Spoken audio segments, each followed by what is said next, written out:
Luís era apenas um menino quando, em silêncio, traçou sobre o próprio peito um sinal que mudaria para sempre o rumo de sua alma. Em meio aos corredores frios do castelo de Castiglione dell'Estiviere, entre o tilintar das espadas e o eco dos tambores de guerra, aquele filho primogênito da poderosa casa dos Gonzaga já era tratado como herdeiro de um futuro de glórias. Seu pai, Ferrante Gonzaga, Marquês de Castiglione, orgulhava-se de vesti-lo como um pequeno soldado, de levá-lo às manobras militares, de moldá-lo como sucessor da linhagem nobre. Mas aos 7 anos, enquanto o mundo o via como um príncipe em formação, Luís olhava para o céu como quem pertencia a outro reino. Nesse mesmo ano, fez um voto solene de castidade, consagrando a própria pureza a Deus, não por imposição, não por medo, mas por amor. Um amor que ainda ninguém compreendia, mas que um dia seria reconhecido como santidade. A história de São Luís Gonzaga é um dos maiores testemunhos de pureza, renúncia e caridade já oferecidos pela juventude cristã à Igreja. Seu nome é hoje celebrado como padroeiro dos jovens, dos seminaristas, dos estudantes e até dos doentes mais esquecidos. Mas, acima de tudo, sua vida é uma resposta para quem sente que nasceu num mundo que não compreende sua fé. A narrativa que você está prestes a mergulhar não é sobre um jovem que se isolou da vida, mas sobre alguém que, envolto em tentações, riquezas e lutas internas, escolheu amar a Deus acima de tudo. E mais, é a história de um santo que sabia, com impressionante clareza, o dia exato em que partiria deste mundo. E mesmo assim, caminhou com serenidade para esse encontro. Em tempos de medo, confusão e perda de sentido, sua vida acende uma esperança rara, a de que ainda é possível viver com alma pura, coração corajoso e confiança total na vontade divina. Se você tem um filho distante da fé, se sofre por alguém que trocou a oração pelas distrações do mundo, ou se você mesma sente-se perdida entre tantas dores, ouça esta história até o fim. Pode ser que, como Luís, você também encontre em Deus um propósito maior que todas as promessas do mundo. Os olhos de Luís, tão pequenos e já tão atentos, pareciam ver algo além das tapeçarias e das armaduras que adornavam o castelo de sua infância. Desde os primeiros passos, envolto no peso da tradição e da expectativa de sua linhagem, tudo ao redor gritava guerra, honra e poder. Seu pai, Ferrante Gonzaga, não escondia o orgulho de preparar o herdeiro para sucedê-lo como Marquês de Castiglione. Vestia-o com trajes militares em miniatura, levava-o aos acampamentos e o chamava de meu pequeno capitão.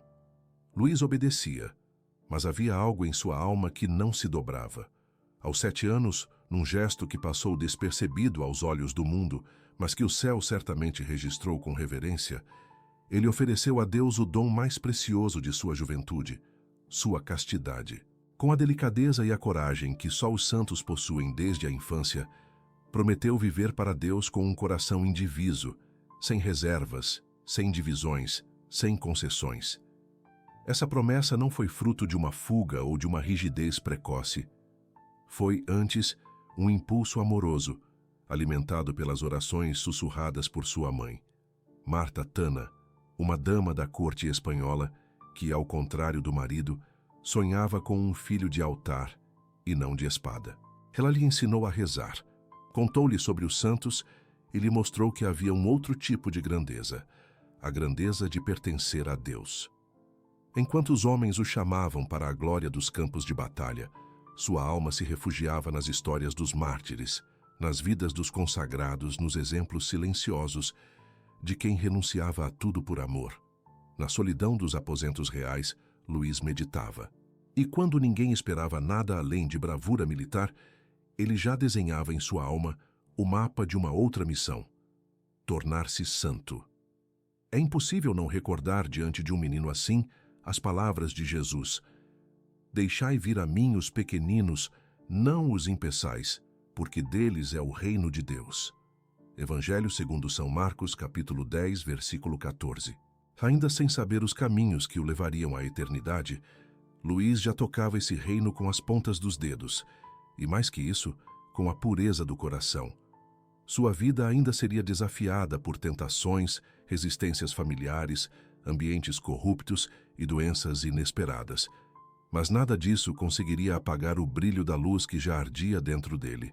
Quem o visse naquela idade talvez o chamasse de frágil ou sonhador. Mas o céu já o conhecia pelo nome que um dia seria proclamado entre os altares.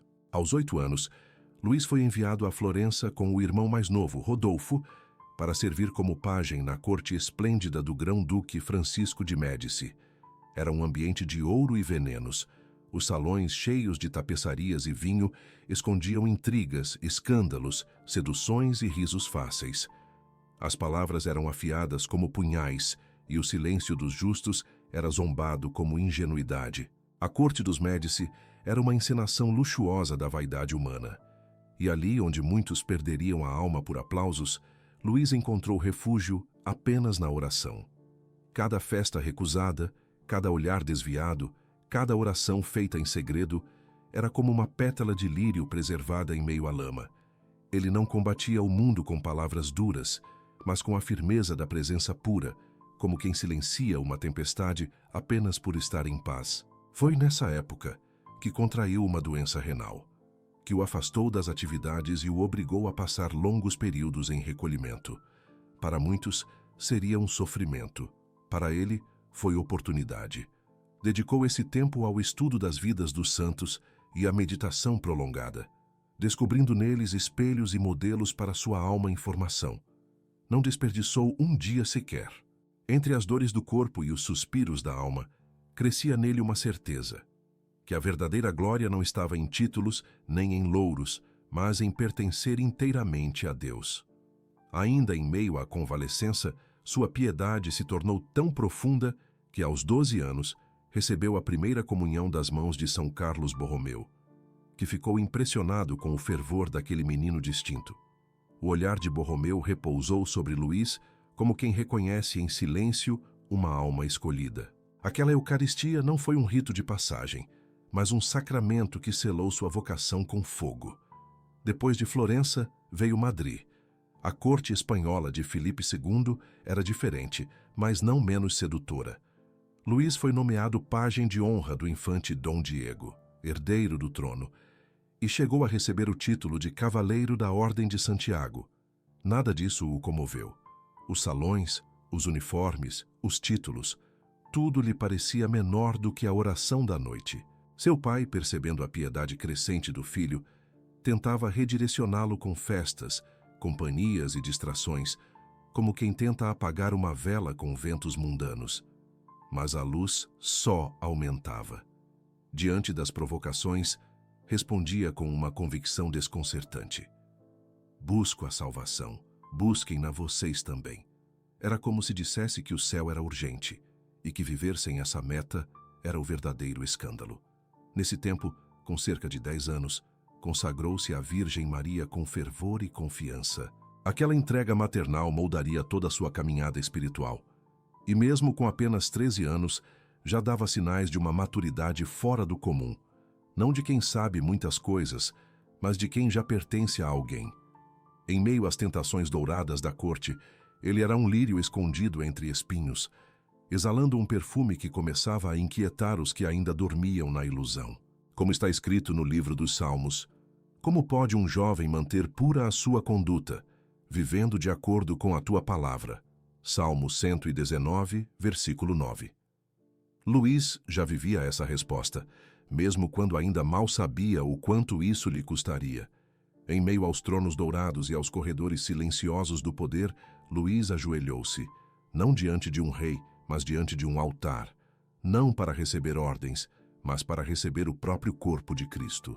Era 22 de julho de 1580, e ele tinha apenas 12 anos, quando se aproximou do cardeal Carlos Borromeu, que lhe estendeu a Eucaristia com uma reverência rara. O prelado, já famoso por sua santidade e rigor pastoral, ficou profundamente tocado com a devoção daquele jovem. Não era um gesto treinado ou ensaiado, era um derramamento sincero de alma, uma fome de Deus que parecia ter queimado todas as vaidades do mundo. Aos olhos de Borromeu, aquele menino de alma transparente não estava apenas comungando. Estava oferecendo sua vida. O escândalo não era o ato em si, mas o contraste. Um nobre, um herdeiro, um futuro marquês, ajoelhado como o mais simples dos fiéis, com os olhos fechados e o coração rendido. Enquanto tantos buscavam destaque nas cortes, Luís desaparecia no mistério da Eucaristia. Essa comunhão marcou um ponto de virada. A partir dali, intensificou sua rotina de orações. Passou a rezar diariamente os salmos penitenciais e comungava com regularidade impressionante para a época, ao menos uma vez por semana, quando o costume geral era muito mais espaçado. A sua vida interior crescia como uma árvore plantada junto às águas, como descreve o salmista. Ele é como árvore plantada junto às águas correntes, dá fruto no tempo certo, suas folhas não murcham e tudo o que faz prospera. Salmo 1, versículo 3. Luís florescia em silêncio, mas esse florescimento começava a incomodar. Os colegas zombavam de sua pureza, os nobres murmuravam entre si sobre seu excesso de piedade. Até mesmo membros da sua família achavam aquilo tudo um exagero, uma fase, uma distração juvenil. Mas nada o abalava. Sua alma estava ancorada em outra promessa, em outra pátria, em outro Senhor. O altar se tornara seu verdadeiro trono. Cada missa era um encontro com o amado. Cada comunhão era um pacto de fidelidade. Em seus olhos havia uma luz que não vinha dos lustres palacianos, mas do tabernáculo.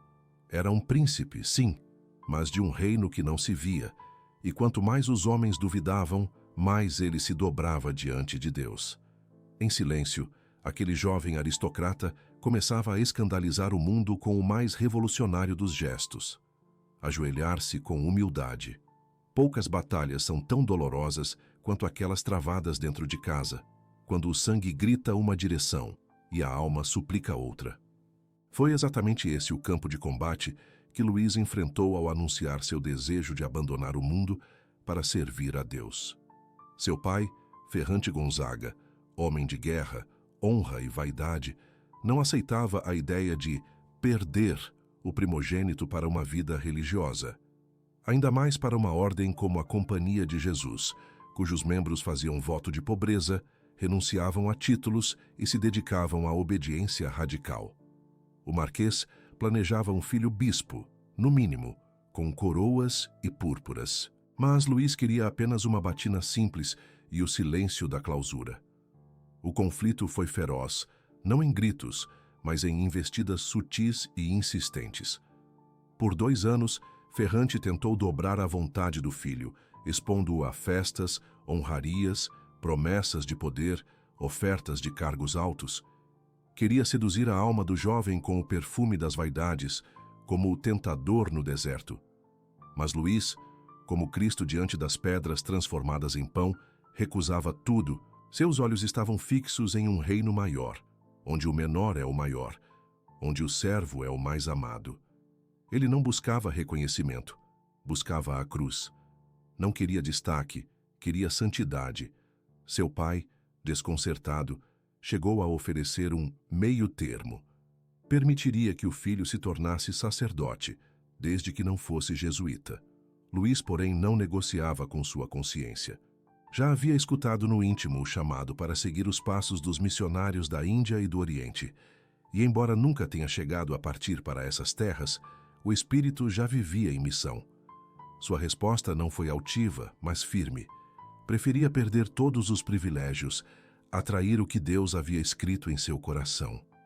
No silêncio de sua resistência, ecoava a coragem dos profetas, como a de Josué ao declarar: "Escolhei hoje a quem quereis servir. Eu e minha casa serviremos ao Senhor." Livro de Josué, capítulo 24, versículo 15. E assim como quem entrega o próprio futuro no altar, Luís venceu. Seu pai, cansado de lutar contra algo que já não era terreno, cedeu. Foi um consentimento doído, quase trágico, mas necessário. A renúncia do filho não era apenas aos títulos, era ao orgulho paterno, à herança dos Gonzaga, ao nome que ecoava entre nobres. Luís se afastava da carne para seguir o espírito. E foi nessa obediência dolorosa, nessa fidelidade radical, que ele começou a escrever sua maior nobreza, a de pertencer inteiramente a Deus, mesmo à custa de lágrimas e separações. A santidade, às vezes, começa com um não dito com amor. E aquele não a tudo que seu pai oferecia foi para Luís o primeiro degrau de sua cruz gloriosa. Em 2 de novembro de 1585, o mundo assistiu, ainda que sem compreender, a uma das mais belas renúncias da história cristã. Com apenas 17 anos, Luís Gonzaga, primogênito da poderosa Casa dos Gonzaga, desfez-se publicamente de tudo que o esperava. O título de Marquês de Castiglione, os bens, as terras, a herança e os privilégios de uma linhagem nobre que remontava aos grandes senhores da Lombardia. Ato tão radical exigiu até mesmo a aprovação formal do imperador do Sacro Império Romano, pois Castiglione era um feudo imperial. Nada disso o deteve. Em um gesto silencioso, mas eternamente eloquente, transferiu todos os seus direitos para o irmão mais novo, Rodolfo, deixando claro que sua ambição não era o trono da terra, mas o serviço do céu. A cena, envolta de solenidade, não teve trombetas nem coroas, mas ficou gravada nas muralhas celestes com o brilho dos grandes sacrifícios. Muitos se perguntavam como um jovem de sua estatura social podia preferir a obscuridade de um convento à glória de uma casa secular. Mas Luís não via grandeza no poder, via perigo. Não via conforto nas riquezas, mas prisão. Sua alma já estava rendida a um amor absoluto, e tudo o mais era distração. Logo após essa entrega, partiu para Roma, deixando para trás os corredores de mármore e os jantares festivos, para entrar nos silenciosos claustros da Companhia de Jesus. Ali, foi recebido pelo próprio Papa Sisto V, que o abençoou com reverência, como quem reconhece a ousadia de um espírito marcado por Deus. No dia 25 de novembro do mesmo ano, começou seu noviciado na Companhia de Jesus, acolhido pelo superior-geral da ordem, Padre Cláudio Aquaviva. Seu diretor espiritual seria ninguém menos que São Roberto Bellarmino, teólogo e doutor da Igreja. Mas apesar de estar cercado por homens notáveis, Luís não buscava notoriedade. No convento, pedia sempre os serviços mais humildes: limpar, servir, cuidar. Sua alegria não estava em ser notado, mas em ser útil. Seu jejum constante, suas disciplinas, suas noites em oração não eram para chamar atenção, mas para moldar sua alma segundo a cruz. Aquela renúncia pública não foi apenas o abandono de títulos, foi a expressão visível de uma morte interior ao mundo e o nascimento de uma vida escondida em Cristo. Como está escrito: o que para mim era lucro, passei a considerar perda por causa de Cristo. Sim, considero tudo como perda diante da sublimidade do conhecimento de Cristo Jesus, meu Senhor. Carta aos Filipenses, capítulo 3, versículos 7 e 8. Com essa fé, Luís se fez pequeno para ser grande no reino que não passa. Dentro dos muros do noviciado jesuíta em Roma, onde o silêncio era uma escola e cada regra um degrau rumo à santidade, o coração de Luís Gonzaga ardia com um desejo que ia além dos livros e orações. Ele queria ser missionário. Não bastava para ele a clausura piedosa ou a teologia refinada, ainda que se destacasse em ambas. Seu espírito sonhava com as selvas da Índia, os portos do Oriente, as terras onde Cristo ainda era desconhecido. Lia com paixão os relatos dos primeiros jesuítas enviados às missões e se via entre eles pobre, oculto, carregando o evangelho como quem leva pão aos famintos. Embora sua saúde fosse frágil, sua alma era vigorosa.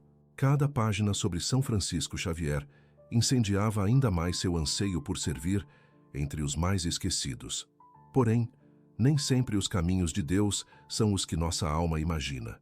Embora desejasse ardentemente ser enviado para terras distantes, Luís foi chamado a servir nos lugares mais próximos, nas salas de aula do Colégio Romano, nos corredores do noviciado, nas disputas filosóficas onde se revelou um prodígio. Aceitava tudo com docilidade, sem jamais reclamar. Se não podia evangelizar com os pés, evangelizava com o exemplo. Suas penitências secretas, sua disciplina rigorosa e sua obediência sem reservas o tornavam um farol silencioso entre os irmãos. Era como se Deus lhe dissesse: por enquanto, quero que me sirvas aqui. E ele dizia sim, como Maria, sem exigir explicações, apenas crendo que a vontade divina era perfeita. Os superiores viam nele não apenas um estudante brilhante, mas uma alma profundamente madura. Tanto que, em 1589, mesmo ainda em formação, foi enviado à Lombardia para mediar um conflito familiar entre seu irmão Rodolfo e o Duque de Mantua.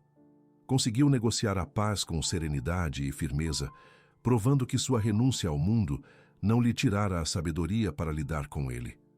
Ao retornar a Roma, retomou os estudos teológicos com o mesmo ardor e simplicidade. Foi nesse período que, segundo a tradição, recebeu uma revelação mística do arcanjo Gabriel. Saberia que morreria dentro de 1 ano. A notícia, longe de assustá-lo, apenas aprofundou seu zelo. Ele não pediu mais tempo, apenas mais santidade. Compreendeu então que sua missão não era atravessar oceanos, mas oferecer sua vida inteira como semente no solo da obediência. Como o Senhor disse através do profeta Isaías: "Eis-me aqui, envia-me." Livro do profeta Isaías, capítulo 6, versículo 8. E Deus o enviou, não ao Oriente dos mapas, mas ao Oriente eterno da entrega total. O tempo para os santos não tem o mesmo peso que tem para os homens. Onde muitos medem a vida por anos e conquistas, há almas que a medem por fidelidade e entrega. Foi nesse espírito que Luiz Gonzaga recebeu em segredo uma revelação mística que selaria sua caminhada. Segundo uma tradição acolhida com reverência por seus confessores e irmãos de fé, o arcanjo Gabriel lhe teria anunciado que sua travessia final aconteceria dentro de 1 ano. Era 1590, e Luiz, com apenas 22 anos, já caminhava como quem contava os passos para o céu. Essa revelação, longe de enrijecê-lo em temor, trouxe-lhe uma paz ainda mais firme. Ele não desejava mais tempo, desejava mais amor. Não rogava por prolongamentos, mas por santidade. Esse segredo não foi revelado com alarde, mas era como um óleo suave que permeava suas atitudes. Seus gestos tornaram-se ainda mais humildes, suas orações mais recolhidas, seu zelo mais ardente. Havia uma urgência santa em seus dias, como quem colhe frutos maduros antes da tempestade. Aos olhos do mundo, nada havia mudado. Mas os que conviviam com ele percebiam que algo no silêncio daquele jovem se tornara mais profundo, como se sua alma já dialogasse com o eterno. Foi nesse tempo que, ao voltar para Roma, após reconciliar os irmãos, Luiz intensificou suas penitências e aumentou os serviços aos pobres, sabendo que cada gesto era uma despedida disfarçada. As palavras da Escritura tornaram-se carne em sua vida, porque para mim o viver é Cristo e o morrer é lucro. Carta aos Filipenses, capítulo 1, versículo 21. Ele já não se pertencia. Seus olhos brilhavam com uma luz que não era deste mundo, e seu coração, ainda que jovem, já havia envelhecido em graça e maturidade espiritual. Quando falava com os companheiros, usava palavras simples, mas carregadas de eternidade. Não havia tristeza em seu semblante, apenas uma serena expectativa, como quem espera alguém que prometeu voltar. Ele sabia. E porque sabia, amava mais, servia mais, calava mais. A santidade dele não estava na grandeza dos feitos, mas na profundidade do amor escondido. A contagem regressiva havia começado, mas para Luiz, o céu não era fim. Era o início do cumprimento de tudo que esperara em silêncio. Roma, início do ano de 1591. Uma epidemia cruel varria as ruas da cidade, deixando atrás de si corpos, lamentos e um rastro de abandono. Os hospitais não davam conta e muitos doentes jaziam nas sarjetas, ignorados até pelos próprios familiares. Era uma cidade tomada pelo medo, onde até os corações piedosos hesitavam em se aproximar. Foi neste cenário sombrio que Luiz Gonzaga, frágil no corpo, mas inabalável na alma, se fez servo dos mais esquecidos. Ele não apenas rezava por eles, ele os procurava. Percorria as ruas em busca dos mais contaminados, carregava nos ombros os moribundos, lavava suas feridas com as próprias mãos e os conduzia aos abrigos improvisados organizados pelos jesuítas. Cada gesto era uma oração encarnada, cada toque, uma partilha da cruz de Cristo. Sua saúde, já debilitada desde a infância, tornava essa missão ainda mais arriscada. Mas Luís não via sua vida como algo a ser preservado a todo custo, e sim como algo a ser oferecido por amor. Em uma de suas confidências ao seu confessor, São Roberto Bellarmino, revelou que sentia repulsa diante das chagas, dos odores, das secreções e que precisava clamar intensamente pela graça de superar essa aversão. Ele não nasceu naturalmente inclinado à caridade heróica, mas escolheu todos os dias amar mais que temer. Era ali, entre os leitos improvisados e os gritos dos agonizantes, que ele encontrava o Cristo abandonado. Sabia que estava morrendo pouco a pouco, mas isso não o afastava, pelo contrário, aproximava-o com mais ternura dos sofredores. Os superiores, percebendo o risco iminente, ordenaram que ele se afastasse, mas Luís, com humildade comovente, implorou para continuar servindo. Foi então transferido para o Hospital de Nossa Senhora da Consolação, onde, em tese, os pacientes não estariam contaminados. No entanto, a caridade o encontrou também ali em sua forma mais exigente. Ao levantar um homem gravemente enfermo para ajudá-lo a se deitar, Luís foi exposto à doença. Em 3 de março daquele mesmo ano, apresentou os primeiros sintomas: febre alta, tosse, dores intensas. Foi confinado em seu leito, já não como enfermeiro, mas como mais um entre os tantos atingidos pela praga. Seu corpo vacilava, mas sua alma permanecia ereta. Como está escrito: em verdade vos digo, todas as vezes que fizestes isso a um destes meus irmãos mais pequeninos, foi a mim que o fizestes. Evangelho segundo São Mateus, capítulo 25, versículo 40. Luís havia feito isso, e agora, como quem é acolhido por aquele que serviu, preparava-se para sua última oferta. Era 21 de junho de 1591, oitava da solenidade de Corpus Christi. O sol mal rompia as nuvens de Roma, quando Luís Gonzaga, deitado em seu leito, pressentiu que aquele seria o último dia de sua travessia. Durante semanas, lutara contra a febre, a tosse e os calafrios da doença que contraíra ao servir os enfermos.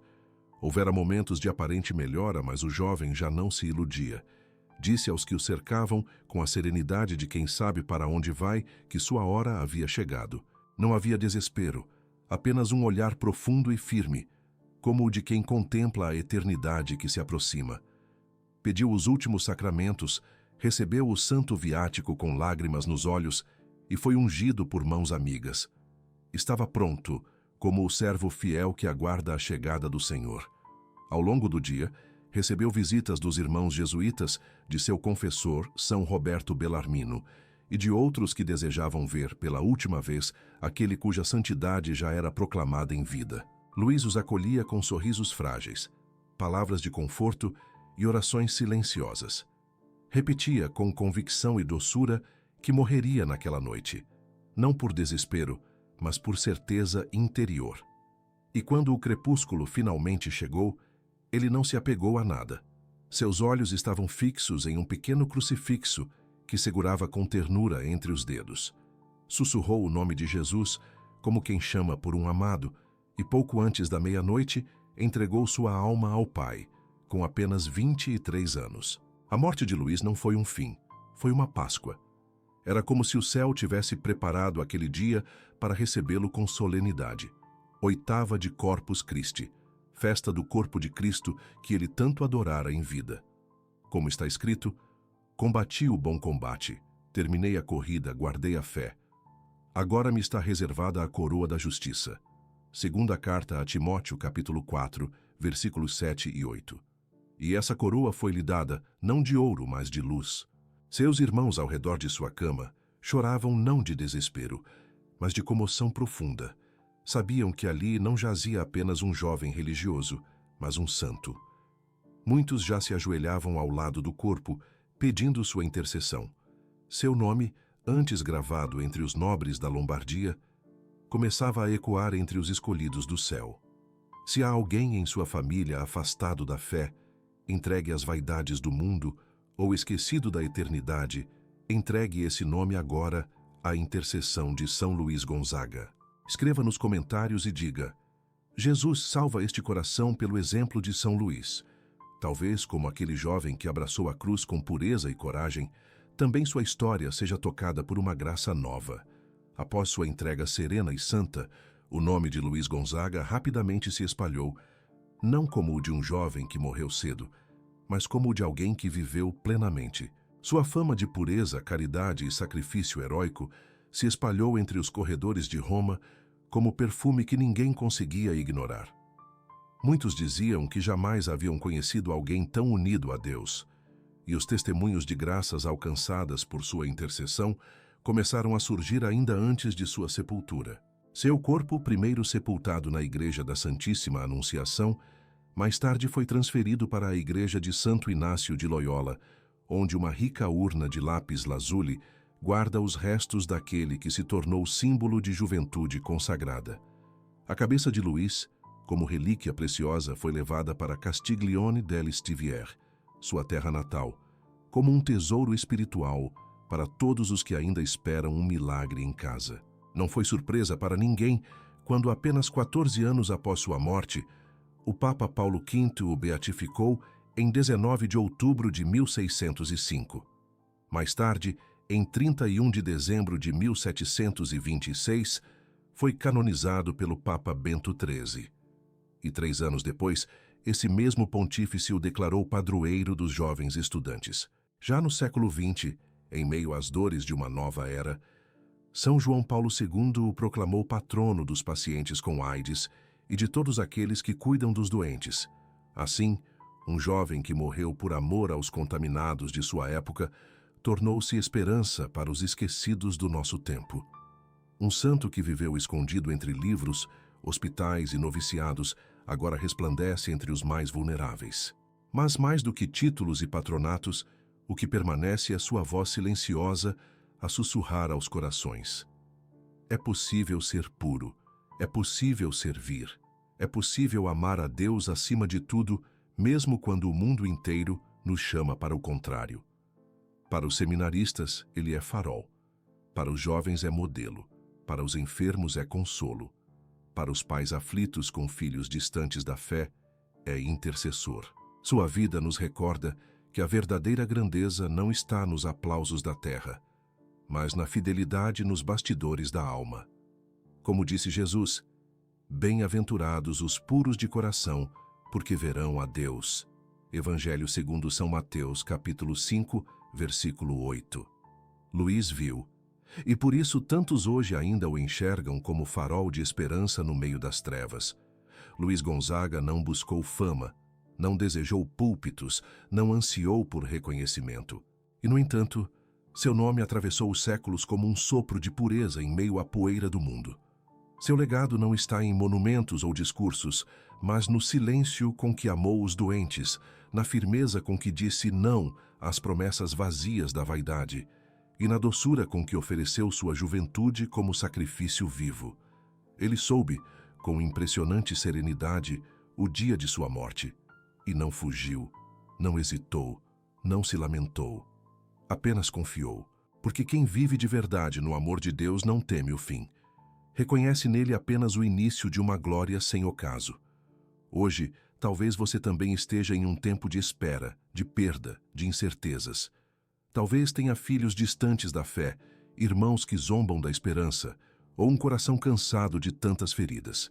Saiba que São Luís Gonzaga não ficou preso ao século XVI.